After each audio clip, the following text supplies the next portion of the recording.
Hi, and welcome to the Sparkle and Thrive podcast. This is your host, Joy Foster. And today I have an incredibly exciting guest, Dr. Vinita Rattan. We're going to be talking all about how she built her TikTok account from 0 to nearly 1 million followers with brave, bold, courageous content. So welcome, Dr. V. We're glad you're here. Thank you so much for having me. It's such an honor. Well, I feel really lucky to get to have this conversation because it's rare that you get to speak to someone who's had such massive success on a social media channel.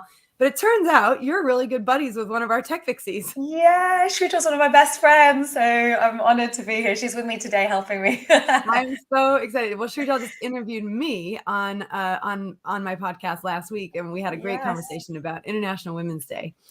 So anyway, I'm delighted you're here, and I'm really excited to talk about TikTok. Tech Pixies is releasing our TikTok module over the next few weeks. We've released sort of part 1, if you will, last week, and part 2 and 3 will be coming out in the coming weeks.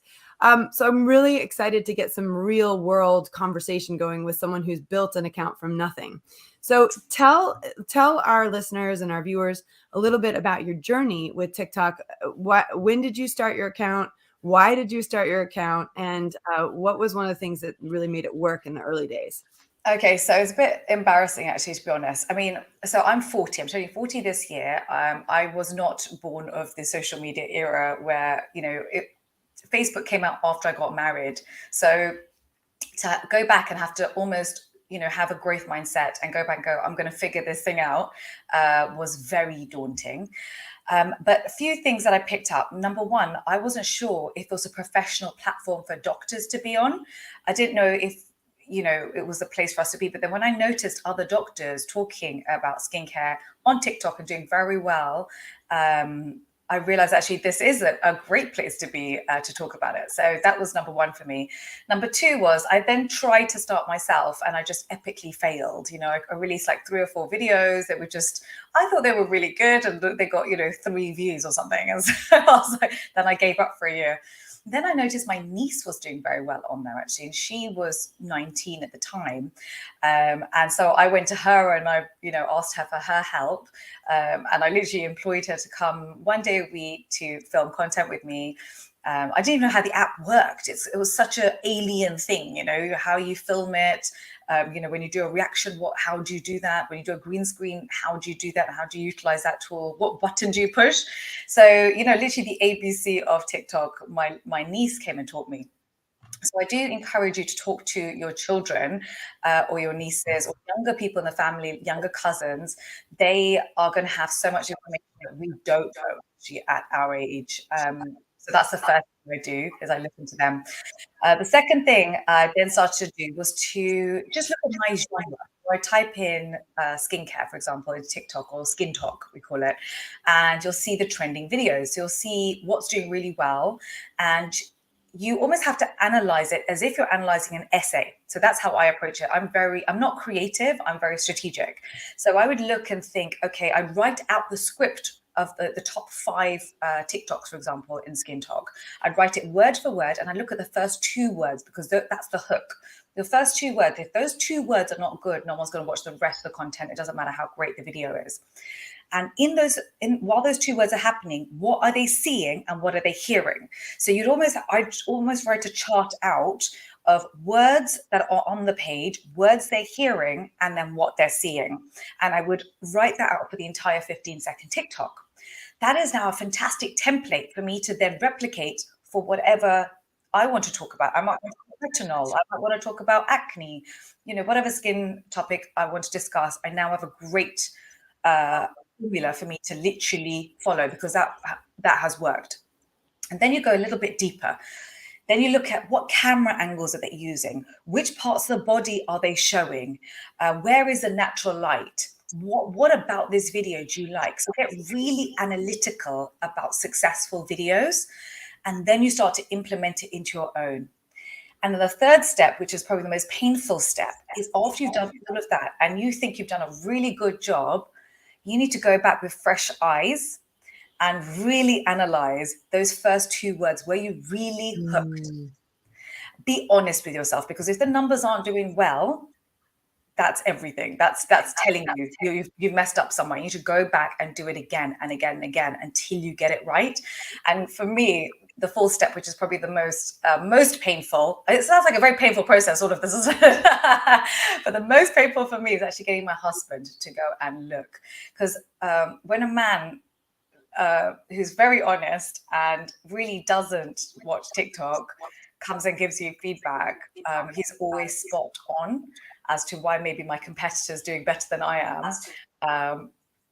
So that's my 4-step painful procedure that I go secret weapon. The husband is the secret weapon. My husband and my kids. Yeah, my kids, I also watch their faces when they're watching my TikTok to see, are they interested? Are they getting bored? Because they're also, kids are very honest. I can't hear you. That's really interesting. So, okay, let's just check that you can hear me now. Can you hear me now? Yeah, I can hear you. Hello? Yeah, I can hear you. Can you hear me? I think the connection's a bit. I think so. Yeah, there's a bit of a delay. So, yeah, okay, great. Yeah, unfortunately, we're having some internet issues. This has been happening for a while. So let's just try and carry on. And let's see if we can get through this part. Can you hear me? I can. Okay, great. So, all right. So you didn't mention hashtags at all. So let's talk about hashtags. Are they important on TikTok, and how do you research them? Okay, so what I did from the beginning was I created a new hashtag called Dr. V, like the whole word doctor and then V, because no one else had that hashtag. And I added that to every one of my videos just to see how many total views we've had. And I think we had like 700 million views. That's one way for me to see my total number of views of all my videos. Otherwise, you can't actually see that number. It only tells you month by month. So that's one thing I did. The second one was Skin Talk, is, that's a genre. And then whatever the actual video is on would be hashtag acne. But the other thing I do is also the title page, whatever words are in the title page, when you do your heading, that is going to be the SEO also for TikTok. So use both those two together. And how did you decide what you should put for your title?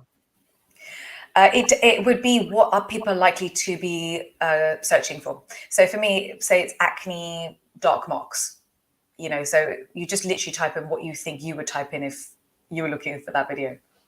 Okay, that's great. And so really, you broke it down into a science and analyzed it. It sounds very much like a doctor would. And so approaching TikTok with an analytical, experimental mind is really important. Now, let's talk also about your bio and the way that you set up your bio. It's very, very simple.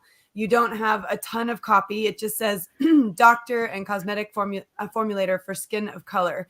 It's very specific, and you have an emoji. And this is important on TikTok, a very short, concise bio. Tell me more about why you chose the words you chose. Honestly, that would be my niece. So when she set up my account, she basically wrote out that plus the flow pages. So I have lots of products, and I published a book with HarperCollins that came out last year. So we were promoting that. So that went onto the flow pages. Plus I've got a free guide so I can capture email addresses. So there's various marketing tools that I've used. But again, I don't even know how to set up flow pages. That was my niece. I wish I could take credit for that, but I can't. But I do recommend you use them. You've been building a mailing list the whole time you've been building your social media account. Yes, and that the last 3 years, yeah. That's a very important message for people to hear, because in our social media superhero bootcamp on the last, the third day of training, I talk about the importance of getting people off of social media and getting them onto your email list. And I've just been listening to one of my mentors wrote a book called 2 Weeks Notice, Amy Porterfield. And I've been listening to her, re-listening to her book. And there's like 3 chapters on social media and list building. And people don't understand. You don't own the social media channel. You're like renting space on the social media channel. Now you really are renting space, because you have to pay a lot now to be on these channels and to get visibility. So the one thing you own is your mailing list. So having a strategy to get people off of social and onto the mailing list is really important.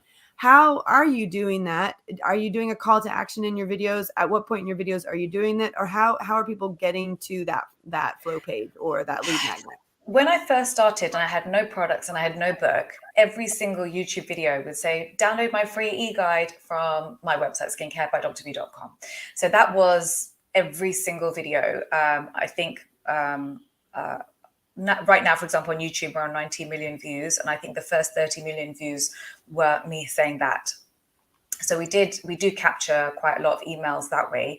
But then it started to become the book. The book is the thing that I really want to push, because then they have that for life. That's something that they can refer to. It was made to improve education in this field. So now each of my videos, I sign off with, join me on our private Facebook group, join me on our TikTok, Instagram, YouTube, download the book. And then you think, hold on, should we also tell them to download the free e-guide as well? So it gets a little bit much in terms of me redirecting people to different places, actually.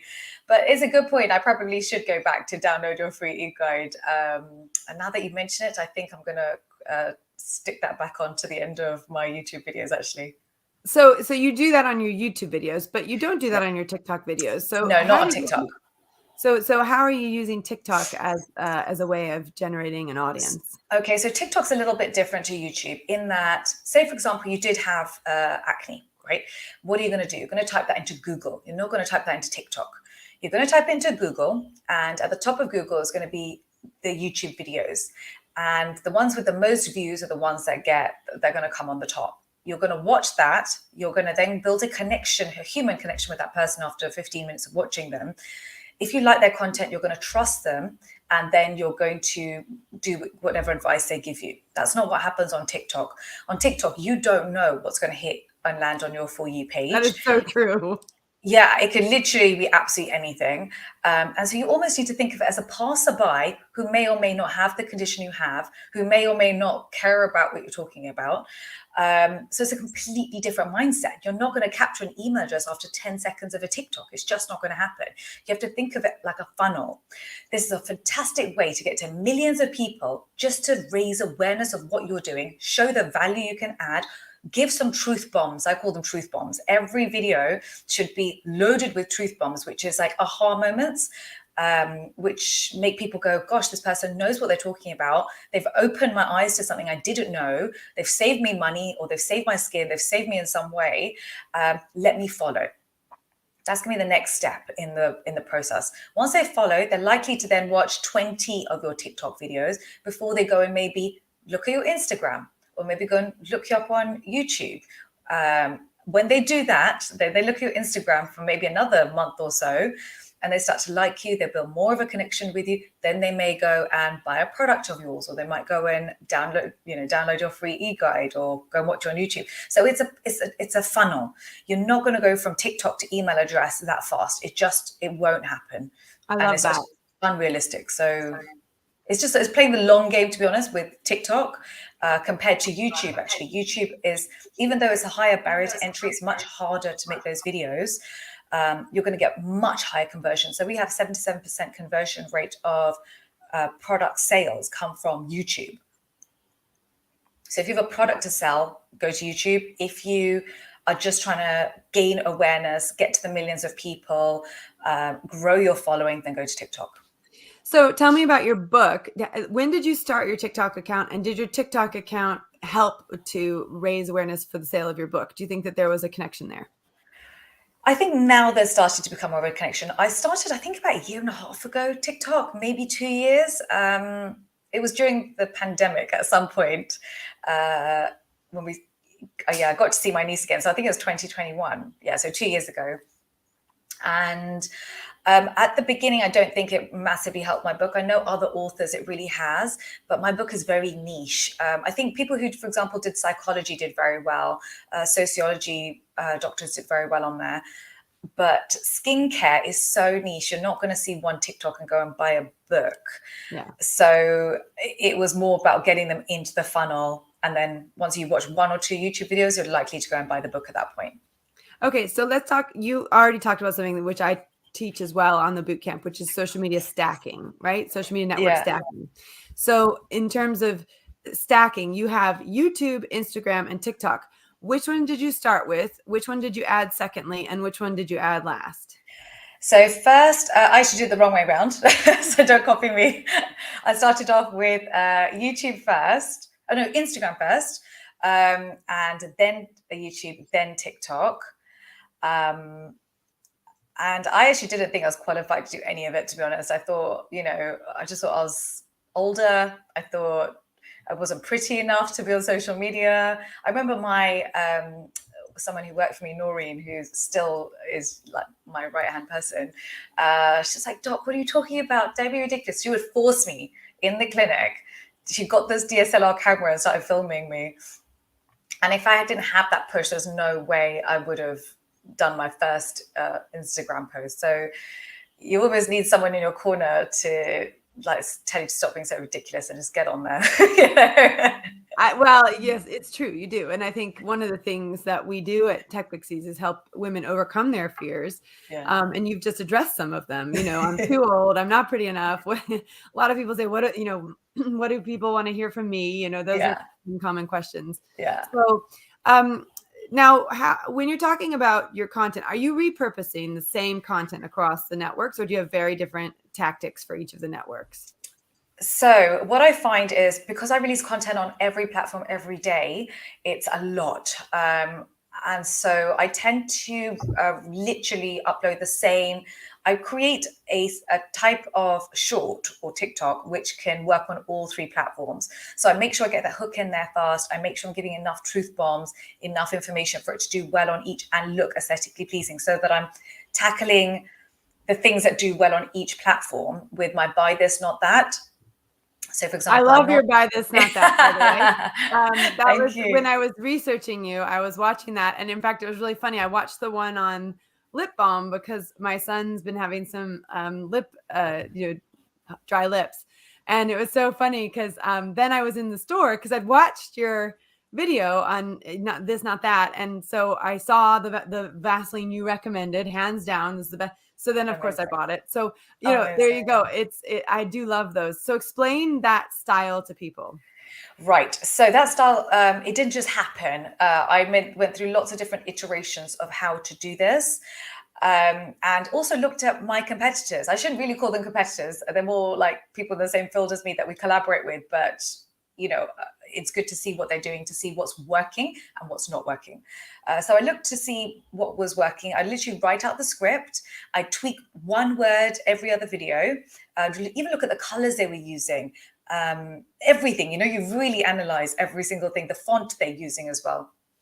And eventually got to this style, which just every single time seemed to hit 50 to 100,000 views, sometimes 1 million views. And I thought, right, so this is a style people want.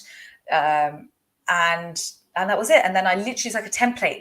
Yesterday I released a video. It takes me an hour to edit the video. So for example, I went to America, went to Walgreens. I sat there for 3 hours. I filmed 12 or 15 different TikToks or shorts. And I just saved them in CapCut. That's the app that I use to edit on my phone. And then I would every week release 2. And that would be, Walgreens done. And I do the same for Boots. I do the same for CVS. I do the same for Sephora. And that would be one style of content. I know everybody loves that. That's really what they're looking for. And then other videos will go into more detail on one topic, for example. So what you might do is do the this, not that. And then on the ones that you like, you go deeper onto that. So it's almost like you've got this, the comparison, and then you go deep on the one that you think would be good for people. Or I would talk about just the topic. So it'd be like acne, for example, or hyperpigmentation. The other thing that does really well, which I need to do more of again, is our reaction videos. So when you see something odd on, you don't know a hack works, or is someone making something up, you'll tend to tag me in it if it's a skincare video, and you'll be like, Dr. V, what do you think about this? Does it work? Is it a scam? What do you think? And so reacting to those videos do very, very well as well, because that video is already done well. And now I am just adding extra value to that video. So it's almost like newsjacking. It's a similar concept in PR. And those videos, are going to do well. So I tend to release 2 or 3 of those videos a week as well. And I release those on all 3 platforms too. So how much of your time, and this is an important question, how much of your time is content creation and editing and then posting? I mean, realistically, we have, if you're talking about a 40-hour week, how much of those 40 hours is dedicated to creating your content? So I batch my work when it comes to filming. So, for example, I say I've got a date day with my husband. We'll go down to the shopping center. We'll watch a movie, but I'll ask him. I'll just say I'll take an hour. Or he goes to a coffee shop. I'll go take an hour. Goes down to Boots, film maybe 4 different videos, and that I know that content will last me, a couple of weeks. And in the evening, it takes me about an hour and a half to edit one reel, but for example, at the weekend, I went to Amsterdam. I taught in Amsterdam to 1,000 practitioners and filmed that whole experience. That took me 3 hours to edit that content, for example. So a vlog is going to take a lot longer than, Buy This, Not That. And the quickest, honestly, are reaction videos. They take, you can literally 10 minutes of just writing a little bit of text on there. And I'm literally when you're doing a reaction video, are you doing the duet or are you doing the stitch? I both, but I tend to prefer duets because then you can go through the whole thing. But on a duet, your sound doesn't come. So I'm pointing at the screen, and then the text. I'll write the text out what I'm thinking. Whereas with a stitch, then it's a piece of another video. Because I've seen you do all of them, and I was showing the examples of the stitch and the duet that you use to our students because you've used them all, and I think that's important. So you've got this, not that videos. You've got the reaction videos. Yeah.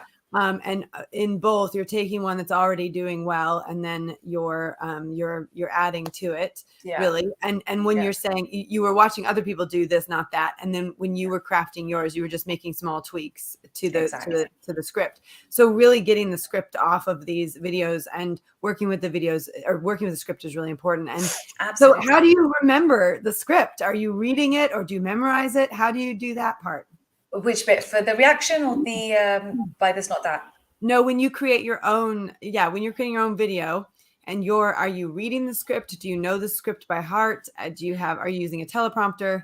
No. So with Buy This, Not That, I do it because I know the information in my head. I'll just film the product. What you don't see me doing is turning the product around, looking at the ingredients list and giving myself voice notes. So I can't see it because it's really small, but I'll voice note it while I'm in Boots. So I'll say, this product's got X, Y, Z, but it's got this. I would rate it this. So that's what you don't see me doing.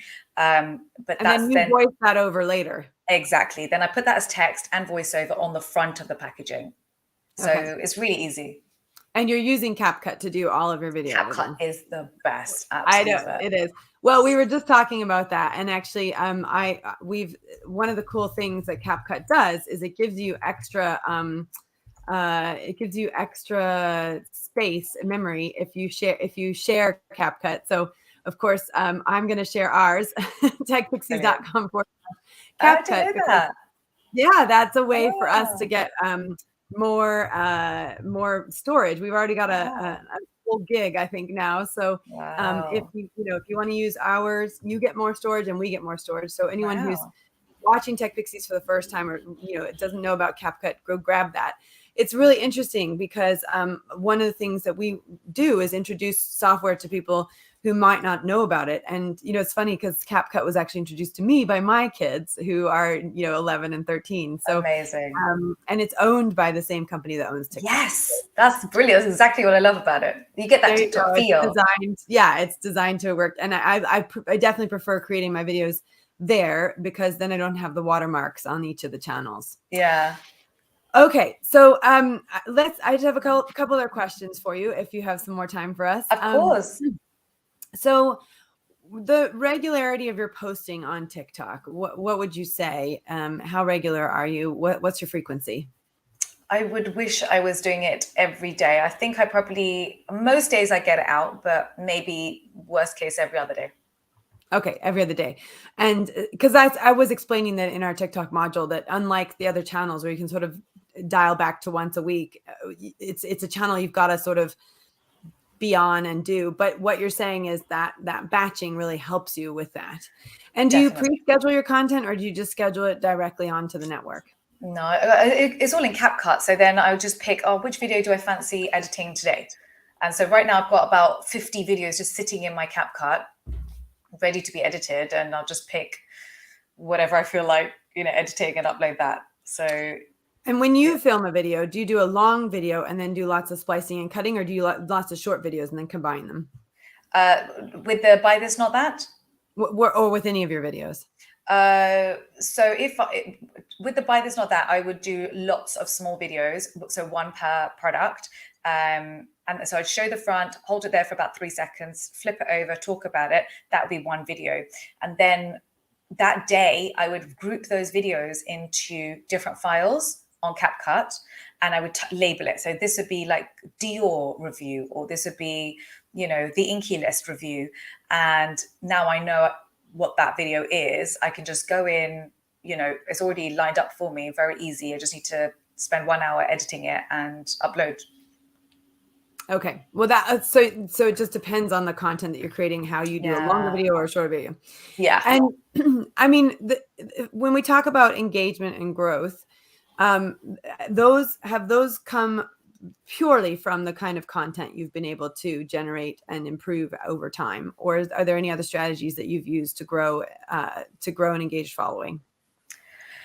I don't know. It feels like happens in spurts, and I don't know if it's the algorithm, but sometimes you could put out great videos, have great views, and not get any growth.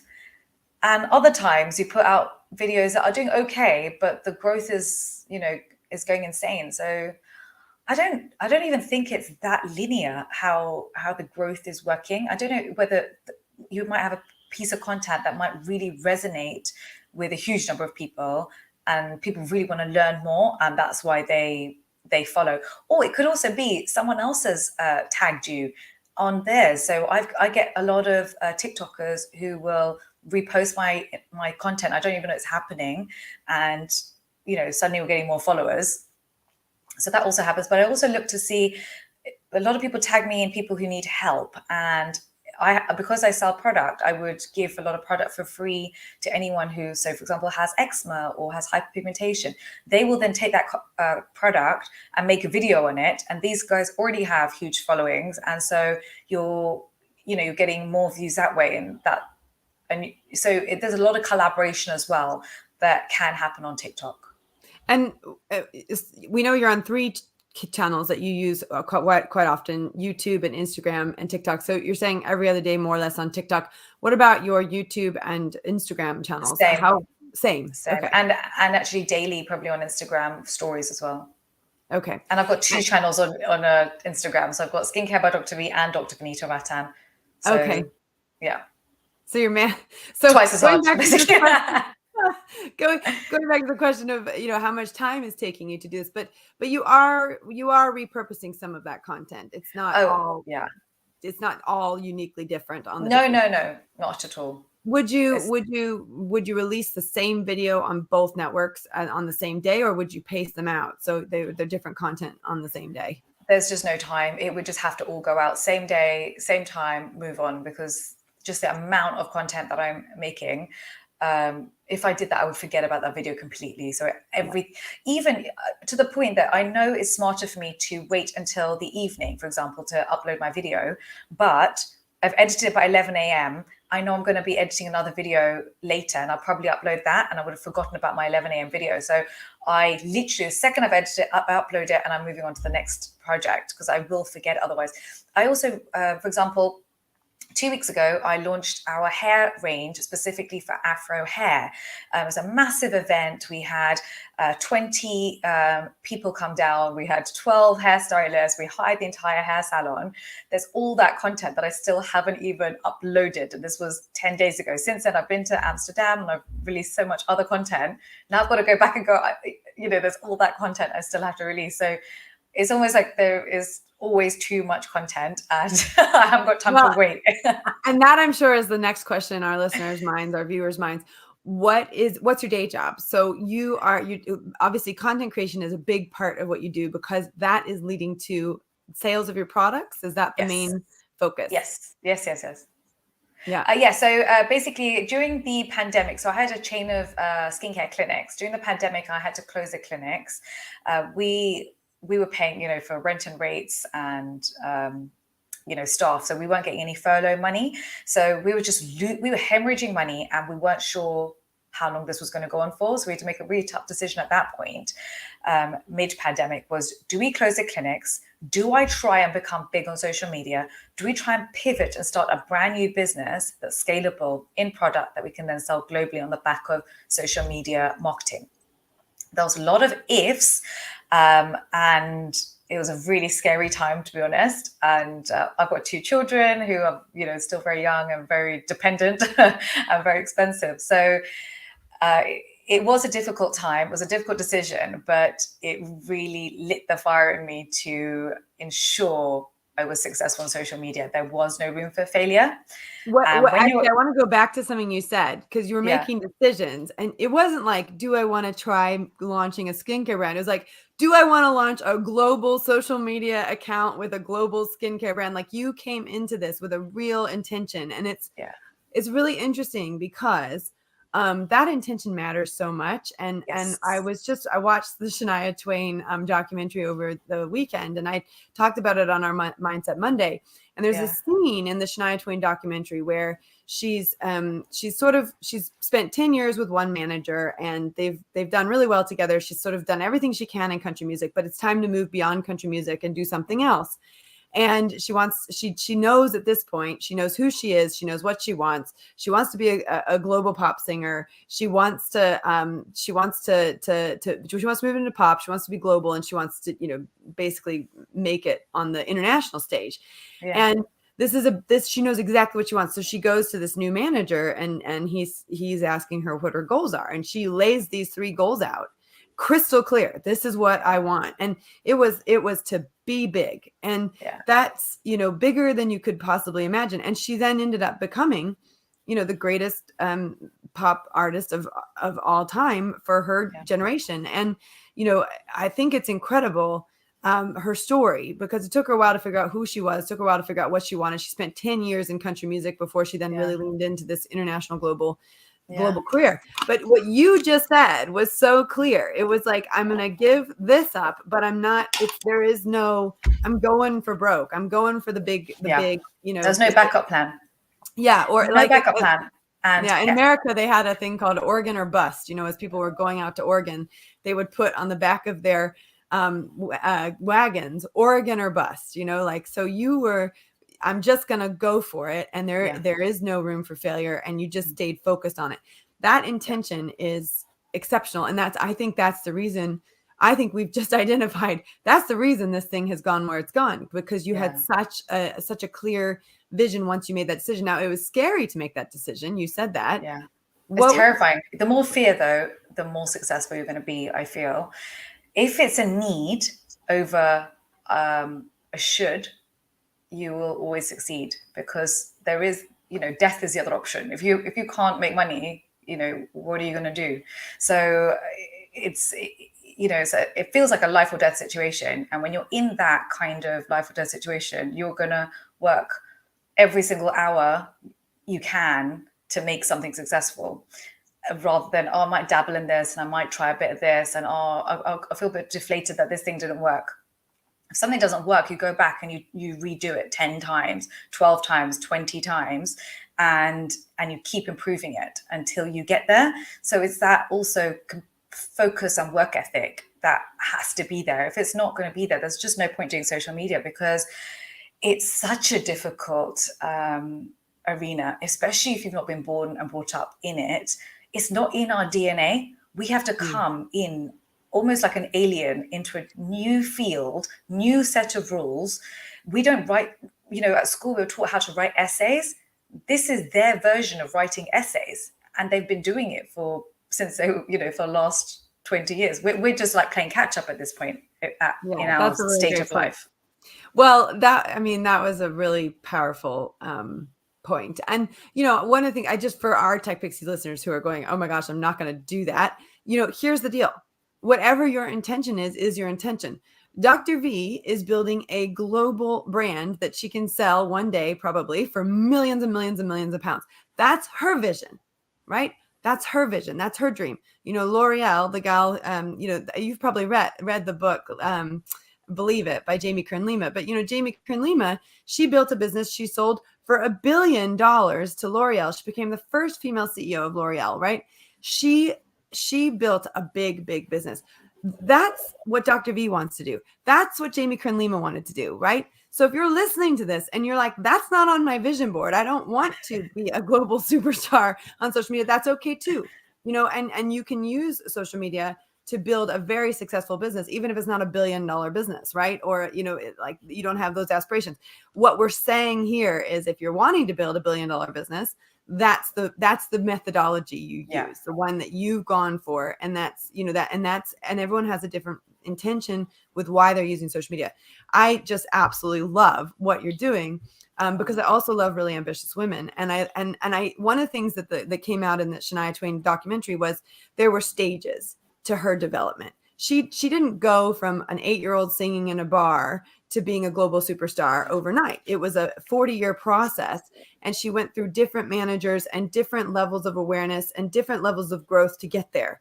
So also realizing that you may have a big dream that you haven't discovered yet, because you've got to go through the smaller stages to get there. And just like she did. So I think there's so much truth in that. But what I love about you is you know what you want. You're very clear on it. You went all in on this, and this is why it's working for you. And I think that's really important for people to hear. Now, I have one last question for you. Let's talk about analytics. We've talked about a lot of the main things that we teach at Tech Pixies, but I'm really curious, which analytics matter to you? And you already gave us one tip with creating your own hashtag so that you can see how many views your hashtag is getting. But what other tips do you have? What other tips do you have that could help us with the analytics? Where are we? What are we looking for in our analytics? Are you looking specifically at TikTok or all the platforms? TikTok specifically. TikTok specifically. So for TikTok, I tend to look at number of saves of a video. I tend to look back over the last 2 weeks, see which videos of mine have got the highest number of saves. Why do I think that video did particularly well? Can I redo that video or replicate it or improve it in any way? Because if it's been successful once and I tweak it, it's likely to be successful again. So that's one thing that I do. The second thing that I do is for me is how also funneling to the website and how many sales I'm making on the back of from TikTok or from YouTube. So I look at that number, and it's very odd. That number is increasing from TikTok compared to what it was even a year ago. And a year ago, I think I was on about 500,000 followers. So it's quite a decent number. But actually, the rate of people getting to the website is far more than double. And I think part of the reason is people have been following me for a year. So since then, now they're coming to conversion point. And it just doesn't happen straight away on TikTok. It's not going to happen after 1 or 2 TikToks. They do need to be with you for a while, build a relationship with you before they then want to buy anything from you. And actually, that's a point, because I'm now just realizing when you're doing a lot of these videos and you're doing like a Dior one, or I watched like the Charlotte Tilbury one. When you're doing those ones, you're not actually talking about your product. When do you do your product placement? I know, and that's a very, very difficult fine line that I have to walk, because I'm basically becoming judge and jury and executioner of a field that I'm also making product in, and I'm also a competitor for. And so I have to be so disciplined with the ingredients that I'm looking at, with completely fresh eyes, ready to recommend someone else's product over my product, which is not a comfortable position for any entrepreneur to be in. And that's why people don't do it. But it is, if you can manage that fine line, and if you can say, don't buy my thing, go and buy someone else's product because it's cheaper, because it's got this thing in it over my thing. If you can do that, you will dominate that entire industry. And I think it's a very, very tricky fine line to walk. And people are going to come in ready to criticize you, skeptical from the beginning. And so you have to be even harder on yourself if you decide to do what I'm doing, basically. Okay, that's really interesting. Well, I think this is the kind of podcast someone's going to listen to over and over and over again. I am so grateful to Srijal for the introduction, and also, just to get to spend 40 minutes with someone who dreams big is such a pleasure, because Thank you. I think we're still, as women, we're still learning how to dream big, and to be in the presence of someone who does dream big and who thinks big and goes for that is just incredible. And that doesn't for 1 second belittle where everyone else is at as they're on their journey. We are in a spiral universe. We expand, and our awareness increases as we move through the different stages that we're at. So if you're listening to this, just be inspired by it and take away from it, the fact that here's someone who's figured out her big dream. Here's someone who's leaning into her big dream. Here's someone who's making her big dream happen. And, be as grateful as I am that we got to have this time together. I think one thing I'd say, I totally agree with everything you said about also as women, learning to dream big. I think we were born actually dreaming big. I think sometimes society then almost programs us to tell us what we can and can't do, or almost pigeonholes us into a role that we've seen our parents go through maybe, and we just copy that same blueprint.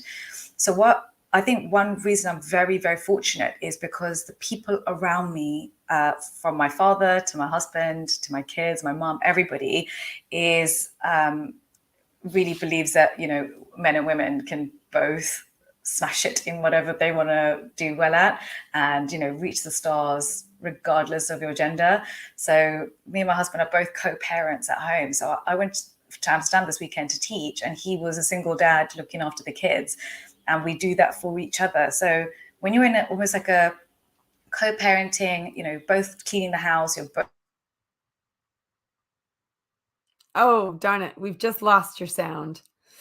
Oh, shoot. Well, I really appreciate that co-parenting, because my husband and I do that too. Well, in case we've lost Dr. V, you can find her on TikTok, and it's her name spelled out, Dr. Vinita Rattan. And so you can find her on TikTok. I'm going to just drop the link in case anybody wants to follow her and connect with her. And Dr. V, I think you're back. Maybe you're back. Sure. Are you there? Am I back? You're back. Okay, great. Sorry. Well, I was telling people where they could find you. So they can find you at TikTok at Dr. Vinita Rattan with 2 T's. Vinita with 1 T, Rattan with 2 T's. And I completely agree with you on the co-parenting thing. I think it's very important to, if a woman wants to dream big and think big, she's got to bring people around her who can help her do that. Yeah. You're not going to be able to do it all alone, and you do need that support. And where can people find your skin products? So on skincarebydrv.com, we specialize in skincare for skin of color. So the vast majority of skincare on the shelves was made for Caucasian skin, and it just comes down to representation in terms of who the cosmetic formulator is. They tend to make products for their skin type. And so you don't really find many cosmetic formulators with skin of color. And so this is why it's quite underrepresented area of skincare. And so that's what I specialized in. Well, Dr. V, you have an amazing, beautiful future ahead of you, and you know it. And I'm so excited to watch that unfold. And I'm so grateful that you were here today. And many thanks to Srijal. I know she's there with you in the background. She's here. So Srijal, thank you for organizing this. Thank you for being there to help us today. And I just want to, encourage anyone listening to this to really ask yourself, really go deep, ask yourself that question.